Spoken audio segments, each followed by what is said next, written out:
لیکن یہ اہم ترین سوال ہے، کیا امام حسین نے دین کو بچایا؟ بس پہلا جو اعتراض آتا ہے دشمنوں کی جانب سے وہ یہ آتا ہے کہ دین تو اللہ کا تھا، کیا ضرورت ہے کسی کو بچانے کی؟ دین کو خطرہ کیا ہو سکتا ہے کہ جو ایک انسان بچائے؟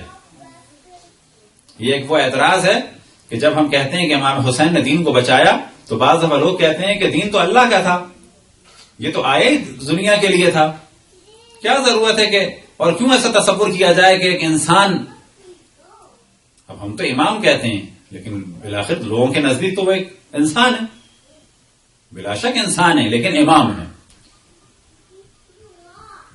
تو پہلا جواب ہمارا یہ ہوگا کہ کیا یہودیت اور مسیحیت اللہ کے دین تھے یا نہیں تھے؟ کیا وہ ایک ملک کے ذریعے یعنی فرشتے کے ذریعے وہ دین یعنی وہ تعلیمات آئیں یا نہیں آئیں؟ کیا وہ تعلیمات ایک نبی مرسل پر، ایک اولو العزم نبی تک پہنچی کہ نہیں پہنچی؟ کیا مسیحیت اور یہودیت میں انحراف ہوا یا نہیں ہوا؟ وہ بھی تو اللہ کے دین تھے۔ بس یہاں تک بات واضح ہو گئی کہ اللہ کے دین میں انحراف آ سکتا ہے۔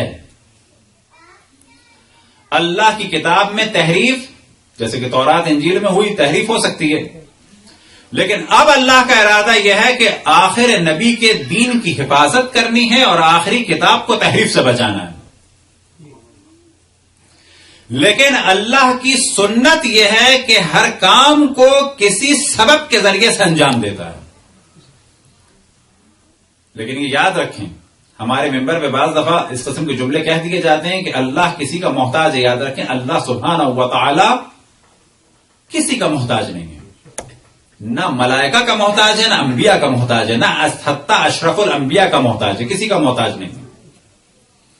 یہ اللہ نے ایک فضیلت دی ملائکہ کو، یہ اللہ نے فضیلت دی انبیاء کو، یہ اللہ نے فضیلت دی اشرف الانبیاء کو، یہ اللہ نے فضیلت دی اہل بیت رسول اللہ کو دین کی حفاظت کے لیے۔ اللہ محتاج کسی کا نہیں، یہ ذہن میں رہے، اللہ کسی کا محتاج نہیں ہے، نہ تعلیمات میں نہ خلقت میں۔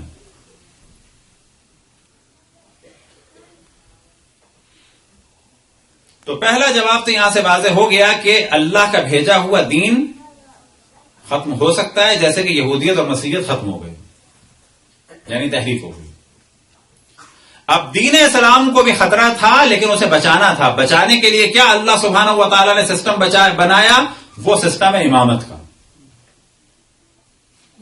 اور یہی وجہ ہے کہ حجۃ الوداع کے واپسی پر اللہ کے رسول کو حکم ہوا، یا ایھا الرسول بلغ ما انزل الیک من ربک فإن لم تفعل فما بلغت رسالتہ، کہ اے پیغام پہنچانے والے یہ پیغام پہنچا دو کہ جو تمہاری جانب سے، جو اللہ کی جانب سے تم تک آیا ہے، اور اگر یہ پیغام نہیں پہنچایا تو ایسا ہے جیسے کہ تم نے پیغام رسانی کا کام ہی انجام نہیں دیا۔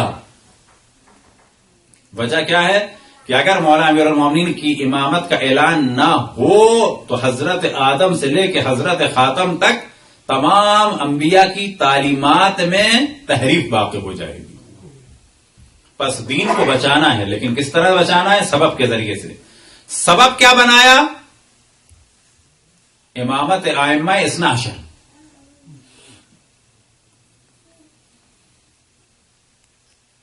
اشرف الانبیاء کی دنیا سے جاتے ہی جو پہلا حملہ ہوا، جو پہلی تحریف واقع ہوئی، وہ کس پر ہوئی؟ وہ امامت کے خلاف ہوئی۔ بس پہلا سوال جو آتا ہے ذہن میں وہ کیا آتا ہے؟ کیا امام حسین نے دین کو بچایا؟ ہم یہ کہتے ہیں امام حسین نے دین کو بچایا، تو پہلا سوال کیا اٹھا اس جانب سے؟ کیا اللہ کا بھیجا ہوا دین خطرے میں پڑ سکتا ہے؟ جواب یہ تھا کہ بالکل پڑ سکتا ہے، جیسے کہ یہودیت اور مسیحیت۔ اسلام خطرے میں پڑ سکتا تھا، لیکن اللہ نے سبب قرار دیا اسلام کو بچانے کا، اور وہ سبب کیا بنایا؟ امامت ائمہ اثنا عشر۔ لہذا سب سے زیادہ ظلم اسی امامت کے قلعے پہ ہوا، کہ جو اسلام کی گرد تھا، کہ پہلے اس قلعے کو توڑا جائے، جب یہ قلعہ ٹوٹ جائے گا، اس کی محکم دیواریں ٹوٹ جائیں گی، تو پھر اندر جا کے اسلام کو برباد کریں۔ لیکن یہ قلعہ اتنا محکم تھا کہ اس قلعے پہ بہت حملے ہوئے، اور اس قلعے نے ہر حملہ سہا، لیکن دین کو برباد نہیں ہونے دیا۔ اس قلعے نے بڑے مصائب سہے لیکن دین کو برباد نہیں ہونے دیا. تو یہاں تک تو بات واضح ہو گئی کہ امام حسین علیہ السلام نے دین کو بچایا. کیسے بچایا کہ اگر بیعت کرتے تو دین برباد ہو جاتا. یہ آج نوبت نہ آتی کہ ہم لوگ یہاں آئے, یہ 70-80 ہجری میں ہی معاملہ خراب ہو جاتا.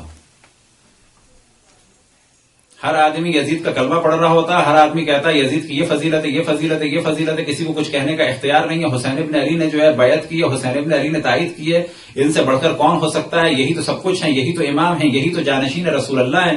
اس وقت یہ سب فضیلتیں دشمن بیان کرتا. تو شہادت امام حسین سے اس طرح سے دین محفوظ ہو گیا. یہ ہے پہلا مرحلہ. اور اس جانب ہمیشہ نوجوانوں کی توجہ دلانی چاہیے تاکہ عقیدہ محکم ہو کہ دین واقعا امام حسین کی وجہ سے بچائے. یہ کوئی اشعار والی گفتگو نہیں ہے, یہ کوئی مبالغہ نہیں ہے, یہ کوئی محاورہ نہیں ہے. مثال کے طور پر جب کہا جاتا ہے کہ ہمارے بچے نے ہمارا نام روشن کر دیا, تو یہ ایک محاورہ ہوتا ہے. یا یہ کہا جائے کہ ہمارے بچے کو ساری دنیا جانتی ہے, یہ ایک محاورے کی حد تک ہے, مبالغہ ہے. لیکن کیا امام حسین نے دین کو بچایا یہ مبالغہ ہے؟ نہ, یہ حقیقت ہے. دلیل کیا ہے؟ کس طرح سے ثابت کیا جائے گا؟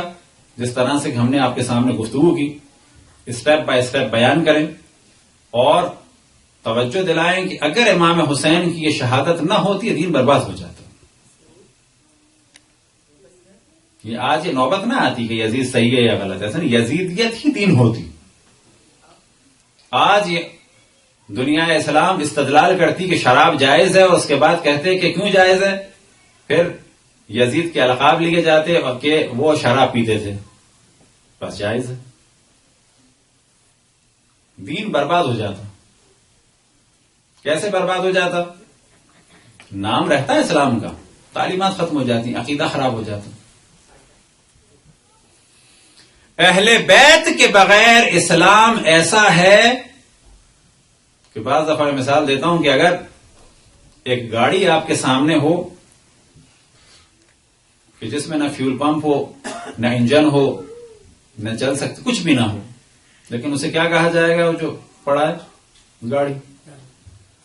تو یہاں پر یاد رکھیں کہ یہ گاڑی ہے کہنے کی حد تک, لیکن یہ وہ گاڑی نہیں ہے کہ جو منزل تک لے جائے. اہل بیت کے بغیر اسلام ایسا ہی ہے, اسلام مانا جائے گا لیکن اللہ تک نہیں لے جائے گا. اگر اہل بیت کو مائنس کیا تو یاد رکھیں اسلام نام کا کہلائے گا, اللہ تک نہیں لے جائے گا. بالکل اس گاڑی کی طرح سے ہے کہ جس کو گاڑی کہا جائے لیکن گاڑی کسی کام کی نہیں. برحمتك يا أرحم الراحمين وصلى الله على محمد وآله الطاهرين.